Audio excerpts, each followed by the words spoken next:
Hello guys, good morning. Good morning म्हणते बाबा, कारण का सगळ्यांचीच मॉर्निंग गुड असते असं नाही ना. आता हेच बघा ना, आपण म्हणतो जय जवान जय किसान, तर किसान हा सुखी आहे का? आपण कधी बघतो का?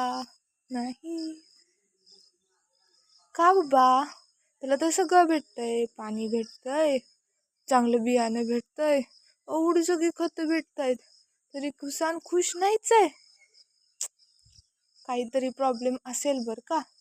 आपण बघू पुढच्या 45 दिवसात, आपण बघू की नक्की काय प्रॉब्लेम आहे शेतकऱ्याला.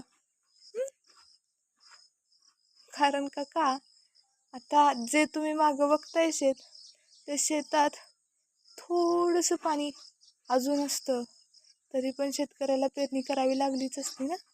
ते पाणी काढून, आणि जरी पाणी काढलं ना तरी प्रॉब्लेम काय होतो, त्या चिखलात तेवढेच पाय जातात. आणि आपण म्हणतो काही शेतीत एवढं उत्पादन निघालं की एवढे पैसे मिळतील, एवढं उत्पादन निघालं की एवढे पैसे भेटतील.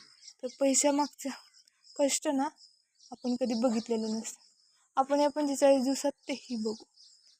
धन्यवाद मित्रांनो.